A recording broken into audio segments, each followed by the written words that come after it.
का स्वाद बिगाड़ेगा और किसको इस स्वाद का आनंद लेने को मिलेगा, अंशिका, ये एक बहुत बड़ा विषय रहेगा। लेकिन जो अंतर, अंशिका, हम देख रहे थे अब तक सीटों पर बहुत कम अंतर रहा, कोई 10 वोट से आगे चल रहा है, फिर 15 वोट से पीछे हो जाता है। लेकिन मुस्तफाबाद सीट पर जो है ये साफ हो गया है कि अंतर ये इतनी जल्दी बदलने वाला नहीं है, क्योंकि अभी कई राउंड की काउंटिंग बाकी है और अभी से मोहन सिंह बिष्ट 12,000 वोटों से आगे चल रहे हैं।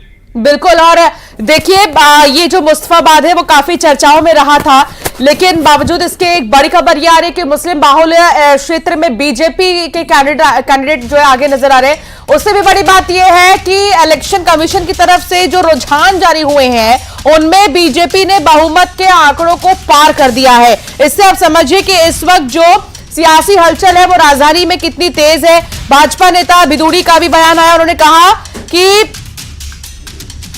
जो भी हो बीजेपी ही आएगी, किसी भी स्थिति में बीजेपी ही आएगी और सरकार हमारी ही बनेगी। कालका जी से भाजपा कैंडिडेट है रमेश भिदुड़ी, जिनका बयान आया। उन्होंने कहा कि केजरीवाल 2 बार जीते क्योंकि उन्होंने चुनावी रेवड़ियां बांटी, लेकिन इन 10 साल में उनकी असलियत सामने आ गई है। लोग विकास चाहते हैं, वो आतिशी को विदा करेंगे और आपदा जाएगी, भाजपा सत्ता में आएगी। तो ये बड़ी बात जो है रमेश भिदुड़ी की तरफ से की जा रही है, जो कि अभी संभावित हम कह सकते हैं कि क्योंकि लगातार बीजेपी रुझानों में आगे नजर आ रही है। तो सीएम कैंडिडेट्स में 3 प्रमुख चेहरे जो बहुत ज्यादा रेस में नजर आ रहे हैं, उनमें से एक रमेश भिदुड़ी भी है। तो उनका यह बयान कई मायनों में अहम हो जाता है। वीरेंद्र सचदेवा ने कहा है कि मुख्यमंत्री हाईकमान तय करेगा, जो उनकी चॉइस होगी वही जो है मुख्यमंत्री होगा दिल्ली का। बिल्कुल। और ये लीजिए मिठाइयों की तस्वीरें भी आने लगी हैं, बीजेपी के नेता मिठाई बांट रहे हैं। और एक और अपडेट आ गया, अरविंद केजरीवाल 343 वोटों से आगे हो गए हैं। अब मुस्लिम बाहुल्य इलाकों में भी भारतीय जनता पार्टी अच्छा प्रदर्शन कर रही है। गोयल साहब जो अभी कह रहे थे कि मुस्लिमों का भी बहुत अच्छा समर्थन मिल रहा है, इससे पहले बीजेपी के प्रवक्ता ने भी इस बात का जिक्र किया था कि इस बार दिल्ली में मुस्लिम मतदाताओं ने बीजेपी को सपोर्ट किया है, वोट दिया है। नई दिल्ली सीट की 3 राउंड की काउंटिंग अभी हो गई है और लगभग जो अभी तक जानकारी अपने पास है वो 20 राउंड की काउंटिंग की है कि 20 राउंड की काउंटिंग होगी। पहले पोस्टल बैलेट्स के जो काउंटिंग हुई और ये जो आंकड़े हैं अभी बदल रहे हैं, लगातार बदल रहे हैं। और इस बारे में जो आंकड़े कह रहे हैं वो ये समझना होगा कि ये बदलेंगे और आने वाले समय में कुछ और स्थितियां यहां पर जरूर बदलेंगी।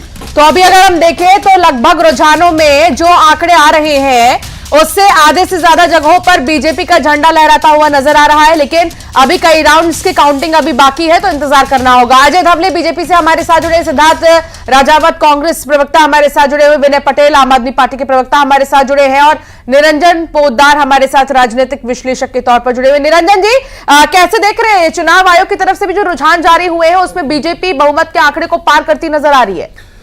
देखिए अंशिका जी, निश्चित रूप से जो अभी अनुमान लगाया जा रहा था, और मैं कहूं पिछले 15 दिनों के अंदर जो चुनाव बदला है बीजेपी ने, क्योंकि आम आदमी पार्टी और अरविंद केजरीवाल जी की एक समझ लीजिए राजनीतिक चतुराई थी। वो जब भी कोई मुद्दा होता था उस मुद्दे को छेड़ करके और उसके बाद में उस मुद्दे से भाग जाया करते थे। और भारतीय जनता पार्टी अभी तक जब दिल्ली की राजनीति होती थी तो कहीं ना कहीं आम आदमी पार्टी की पिच पे खेलने को मजबूर हो जाती थी। पहली बार हमने दिल्ली की राजनीति में ऐसा देखा है कि भारतीय जनता पार्टी ने आम आदमी पार्टी को, अरविंद केजरीवाल जी को रायता फैला करके भागने नहीं दिया और उन्हीं के हाथ से उनके द्वारा फैलाया हुआ रायता साफ करवाने के लिए उनको मजबूर किया। अन्यथा क्या होता था कि पहले वो रायता फैला देते, भारतीय जनता पार्टी उसको समेटने में लग जाती थी। जब तक वो उसको समेटती थी उससे पहले वो दूसरा रायता फैला देते थे। इस बार जिस तरीके से भारतीय जनता पार्टी ने मुद्दों से उनको भागने नहीं दिया और उनको पकड़ के रखा, और कहीं ना कहीं जिस तरीके से नकारात्मक राजनीति जो पिछले 15 दिन में 20 दिन में हमने इनके बयानों के देखिए, कुछ चीजें ऐसी होती हैं